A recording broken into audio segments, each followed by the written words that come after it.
What's going on guys, ESG here back with a new FPL video. In today's video, I'm going to be going through my Game Week 3 team selection and the captaincy picks that I am currently debating between for this game week. As always, if you do enjoy the video, make sure to hit that like button and subscribe if you are new. And with that being said, let's get into it. So starting off with the goalkeeper and the defence, and not much has really changed. Starting off in net, I still have Dean Henderson. Now, I'm not entirely happy having Henderson there still, especially with how Palace have looked defensively. But at the same time, I don't want to be using the free transfer that I do have on a goalkeeper change.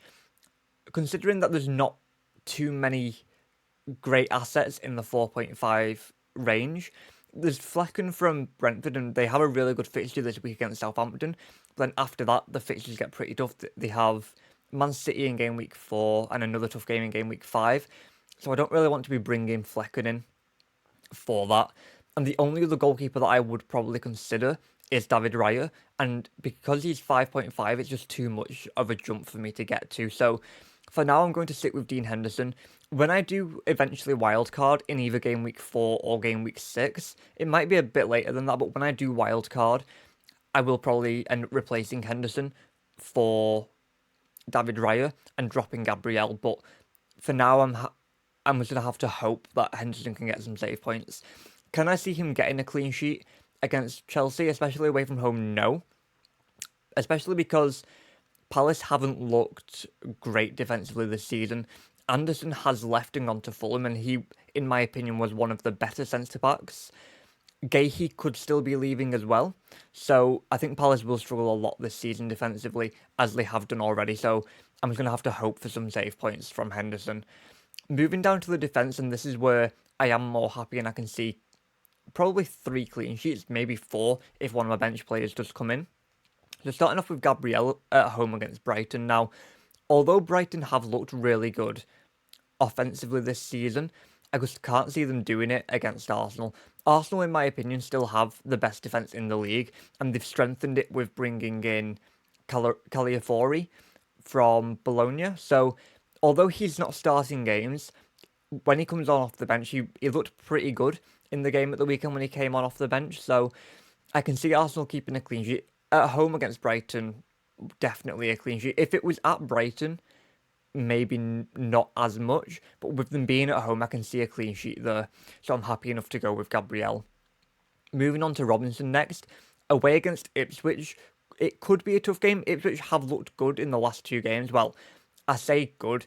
They scored a goal against Manchester City, but then messed around at the back and gave City at least 3 goals. And that 4th goal that City scored, the keeper probably could have done better with it, but Ipswich were their own worst nightmare in that game. And the same against Liverpool. They started off great in the first half, and in the second half they fell off. I can see them doing the exact same this week against Fulham, so I can't really see Fulham getting a clean sheet against Ipswich, but I can see Robinson getting forward like he was against Leicester at the weekend, and potentially getting an assist. So again, I'm happy enough to go with Robinson in my defensive line on the off chance that he does get an assist in that game. And then moving on to Trent, away against Manchester United. It will be a tough game, no doubt about it. And as I mentioned in my previous video, I can see it being 2-1 either way. But in my opinion, Manchester United's attack hasn't been there currently this season. Yes, they won the first game 1-0. They lost the second game 2-1, so they've scored in both games. However, the team selections that Ten Hag is going with, I know that he has quite a few players out injured. Højlund's out injured, who's the main striker. They've still got Yoro out injured. So there is all that to take into consideration. But as it stands, I just can't see Manchester United being that great offensively against Liverpool. Now, I could be proven wrong. Garnacho could start on the left, like a lot of people want him to. But with Rashford most probably being through the middle, Rashford just doesn't have it anymore with his goal scoring threat. So this could come back to bite me, and Trent could absolutely blank. He could get a 0-pointer or something. But I'm happy enough to go with Trent, just because I think Liverpool's defence, nowhere near as good as Arsenal's or Man City's or anybody like that. But they have kept a clean sheet in the last 2 games. Now, yes, they weren't the hardest of games. It was Ipswich away and Brentford at home, and Manchester United away will be a much harder game. But I can still see a potential clean sheet, and if not, if not, I can see Trent getting forward and getting on the score sheet with an assist in the positions that he has been playing in for that Liverpool defence. Yes, he's playing as a right back, but he's getting forward a lot and he's inverting a lot. He's on set pieces as well, which is worth noting. So I can see him getting an assist or two in this game against Manchester United. So I'm happy enough to start him in my starting 11. Looking at the two defenders on my bench as well, Pedro Porro. Away against Newcastle, I don't really want to be starting Porro. The only reason that I would start Porro is if there's any injury concerns for any of my defenders that are currently starting. But as it stands, there's no concerns there. So I've got him as my first bench player in case he needs to come on off my bench, but I can't really see him returning away against Newcastle. And then Johnson from Ipswich, again, is my 4 million defender, so he's there as a bench filler. I've only got him there as my second sub because Solanke is still flagged. If it's looking like Solanke is going to be fit, I'll get onto this when I get to my midfield and attack, but Solanke might be coming into my starting 11. But until we get any news tomorrow, I'm going to be keeping him on my bench for now. So that is the goalkeeper and the defence, and let's now move on to the midfield. So moving on to the midfield, and honestly, I don't think I've been more happy with the midfield 5 so far in FPL this season.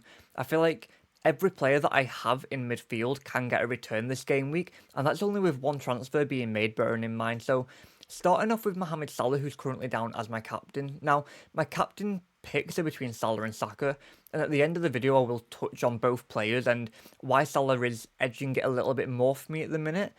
But for now, it is down as Salah, and it's only because I feel like Salah against Manchester United will have so much joy on that right-hand side of Liverpool's attack. I expect Manchester United to go with a back line of Mazraoui and De Ligt on the right, and then Martinez and Dalot on the left. And with Dalot being predominantly a right-footed player and a right back, I just can't see him containing Salah for the whole 90 minutes, which is why I think Salah will get a lot of joy on the right-hand side of that attack. Although the game is at Old Trafford, which is never going to be a good atmosphere, or at least it's going to be a bad atmosphere for Liverpool. For Manchester United, it will be a great atmosphere, but for Liverpool, it will be a hard game, especially with the atmosphere going on. I can see Salah getting onto the score sheet because he just loves to score against Manchester United. Whether he gets a goal or an assist, I'm not too sure. But I can see him being on at the forefront of majority of them goals, so more than happy to stick with him in my starting 11 for this week. Liverpool have just signed Chiesa from Juventus, who is a right winger, but I can't see him replacing Salah in the starting 11 anytime soon. I can still see Salah playing 70, 75, 80 minutes, and then Chiesa comes on off the bench for him. And if not, I can still see Chiesa maybe starting in the starting 11, but he can play across the entire line. He can play as a left wing, as a right wing, and as a striker. So I can see him. Can I see Salah's minutes being a risk? No. Other players, maybe yes. But for now, I don't think any of them are really a risk. With him only just signing and not training, we'll probably see him on the bench against Manchester United, and he might get 5 or 10 minutes off the bench, but nothing more than that as it stands. So more than happy to stick with Salah in that starting 11 and have him as my captain. Moving on to Saka next, and the same thing as Salah, I can see him getting a lot of joy on that right-hand side. It just depends who Brighton start at left-back. They have just signed Kadioglu, who's Turkish. I'm not too sure where they signed him from, but he is a really good left-back, and it's just whether he'll start the game against Arsenal. With it being the 12:30 game, I'm going to assume that he won't start as he's only signed today, so he's not really trained with the team. Could he come on off the bench? Possibly, but I can't see him starting, which is why I think Saka will get a lot of joy on that right-hand side. So I can see Saka getting a goal or an assist or both against Brighton, but I just feel like Brighton's defence is a little bit stronger than Manchester United's, which is why I don't really want to captain Saka for this week. But I do still feel like Saka will get onto the score sheet against Brighton. Moving on to Smith Rowe next, and I couldn't be more happy with the budget-enabling midfielder that I do have there. It was between Smith Rowe and Rodgers from Villa, and I'll touch on Rodgers a little bit more when I get to Bailey, but I'm so happy that I have Smith Rowe with how he's performed so far in FPL. The first game week he got a 3-pointer because he came off in the 65th minute, so he got that clean sheet point before Manchester United did score. And he was getting into some really good attacking positions, and although he didn't score, he was looking really sharp. And the weekend just been against Leicester, he managed to get that goal and get the 3 bonus points, so I was so happy to have him in my starting 11 for the game week just been. And again, this week against Ipswich, I can see him doing the same. Ipswich are their own worst nightmare, really, at the minute, especially defensively. They went 1-0 up against Man City, but then crumbled in defence. And can I see it being the same this week against Fulham? Not necessarily the same, but I can still see Fulham having quite a bit of joy against Ipswich, and I think Smith Rowe will be involved in quite a few of the attacking plays. So whether he gets a goal or whether he gets an assist, I'm not too sure, but I do think he will get onto the score sheet in one way or another. So I'm more than happy to keep him in my starting 11.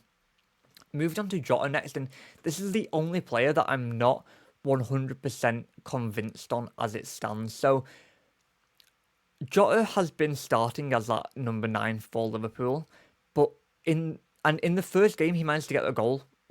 That was perfectly fine.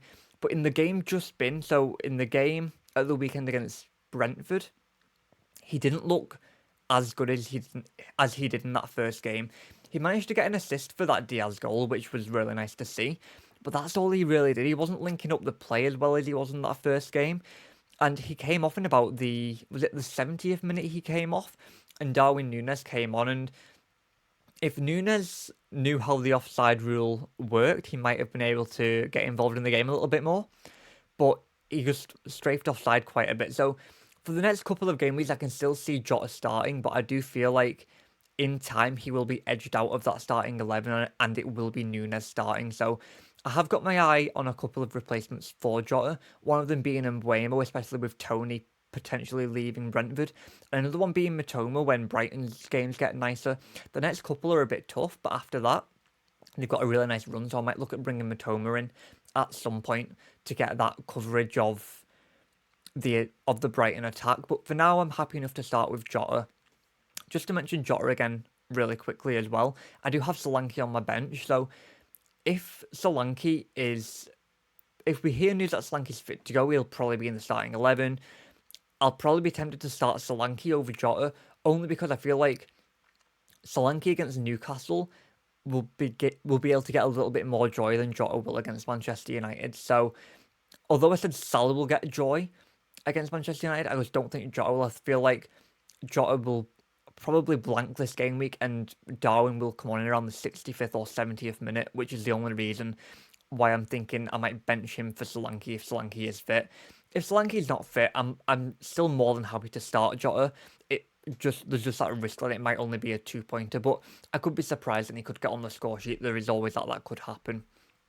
And then looking at Bailey I did bring in this week for Nkunku, and I was between bringing in Bailey, Savinho or Rodgers, and when I weighed it up, a Villa attacker had more benefits, especially with the fixtures coming up over the next few weeks. So then it was between Bailey and Rodgers, and I feel like going for Rodgers would mean that I then have Smith Rowe and Rodgers. So at that point, I might as well just go for Haaland in my team, and I probably would have done that from the start. So going for Bailey was, I don't want to say a no-brainer, but I feel like there's a lot more attacking threat from Bailey, especially from what we saw last season. Bailey doesn't have any competition for that right-wing spot, especially with Diaby leaving, whereas I think Rodgers has a little bit more competition, and it is worth noting we don't really know too much about Rodgers. All we saw was that he played well in pre-season, and he's played decently well in the first 2 games, but he's not had a return as of yet. Bailey could have got 1 or 2 goals in the first game that Aston Villa played. Against Arsenal in that second game, I'm not really counting anything for that because none of them really looked good, other than Watkins, who could have scored 2 and didn't. But I do feel like Bailey is that attacker other than Watkins who can get more attacking returns, which is why I'm happy enough to go with Bailey.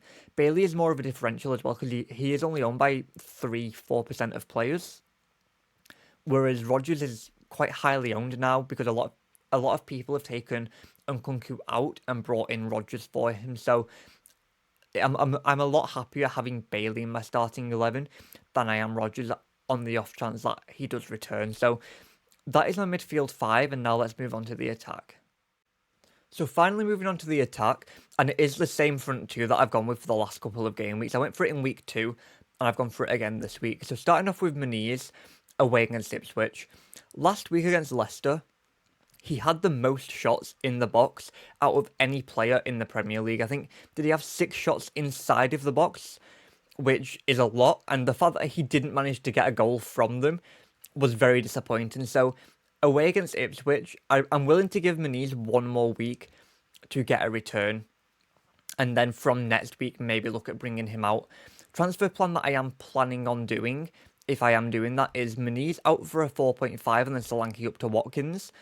But if Muniz returns this week, I'll be more than happy to keep him, because again, I do think that Fulham this season are going to be a team to watch. I'm not going to say that they're going to get top 4. Absolutely not by any means. Could the challenge for top 6? Maybe, but it will be tough. But I do think top half of the table, definitely. And they're definitely a team to watch in the league this season. They've impressed me in the first 2 games. They were unlucky not to win. Well, I say unlucky not to win against Manchester United. They could have maybe got a draw. Attacking wise, they didn't look great against United, but defensively they looked okay and were unlucky to concede.